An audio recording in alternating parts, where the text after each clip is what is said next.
welcome back to another M&S tutoring video. Today we'll be beginning our third unit in grade 9 math, analytic geometry. Analytic geometry really revolves around angle relationships, and today's lesson is going to be about all the different types of angle relationships and how different angles correspond to these different relationships in different scenarios. So I'm going to be giving you 8 different angle relationships, and all of these angle relationships are going to be used within the unit of analytical geometry, whether it be identifying different polygons or using the midpoint triangle theorem. So without further ado, let's begin with the first angle relationship. So the first angle relationship, as I mentioned, is supplementary angles. Well, what is this angle relationship? Well, this angle relationship happens when you have a line and you have a transversal going through it.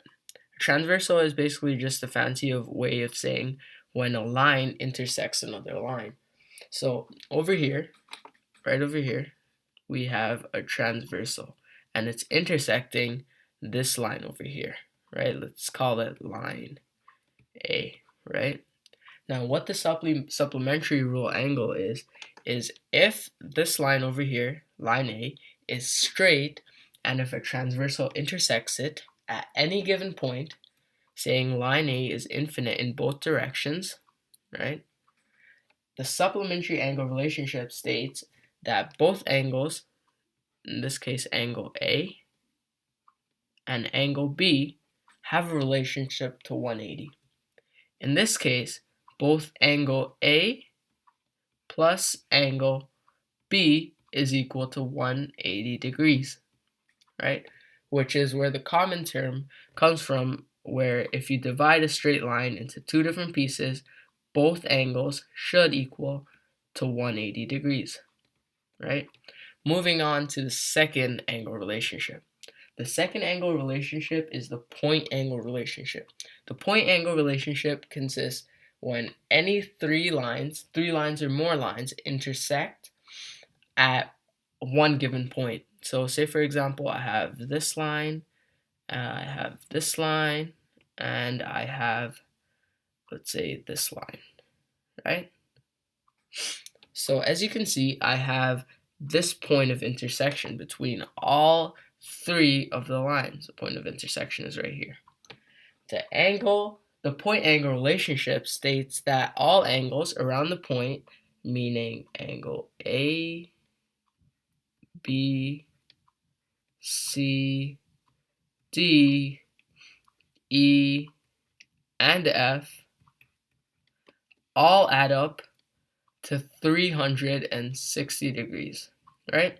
Or in a short term, you could say all angles on a point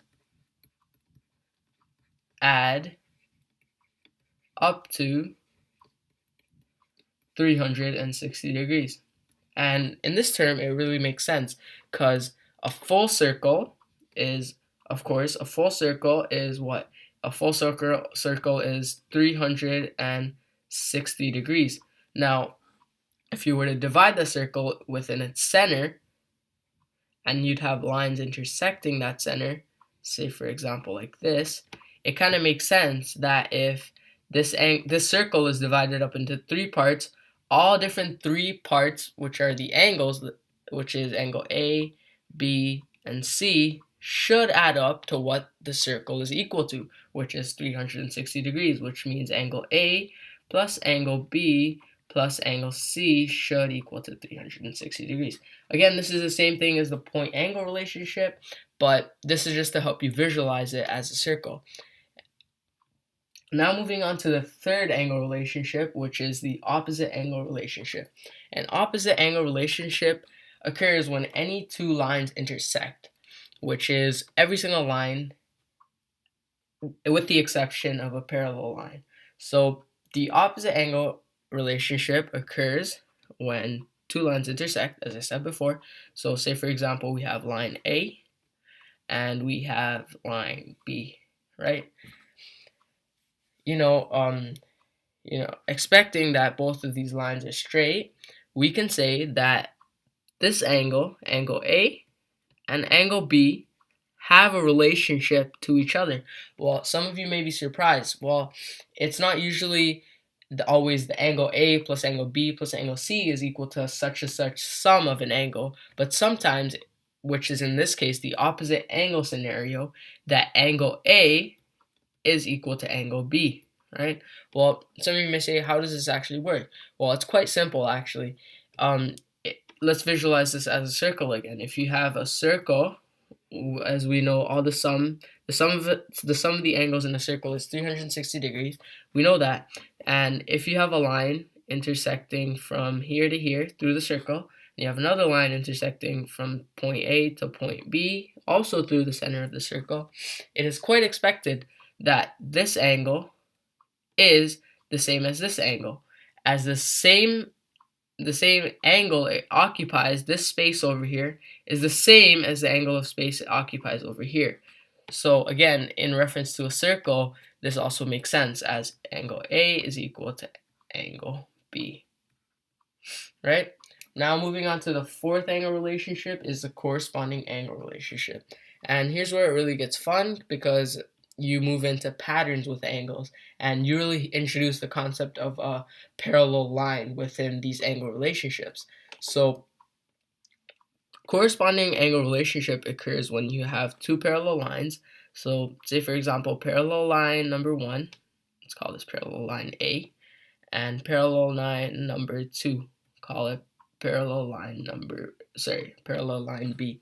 Now, this occurs when there is a transversal going through both the parallel lines. And as I mentioned before, a transversal is basically just a line intersecting one or more lines. So if you have transversal over here, let's call this transversal C, right? Let's call it transversal C. Well, what happens when a transversal C intersects two parallel lines is it begins to form different angle relationships within the parallel lines itself. So in this case, there is, in the corresponding angle relationship, it is stated that using the pattern of corresponding angles, angle A over here, which is, you can see kind of like the top of an F, is equal to angle B, which is over here. So we can say angle A is equal to angle B, right?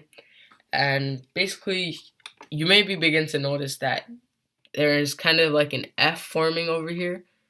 You can see like kind of like an upside down F over here. And as you can see, basically the grooves of the F, or like the top over here, angle A and angle B, are similar in terms of the angle size.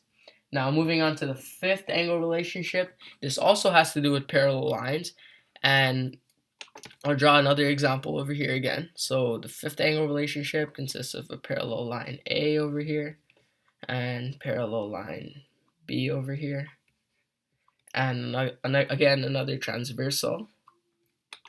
Let's call this transversal C again, transversal C. But instead of the angles being on the grooves of the two F this time, the angles are alternate angles. And this brings us to the fifth angle relationship, as I have drawn over here, which is the alternate angle relationship. Well, the alternate angle relationship kind of exists within a Z pattern, and as I begin to outline it even more, you'll begin to see why it is the Z pattern. So the alternate angles are really similar to corresponding angles, as angle A is equal to angle B in this scenario again.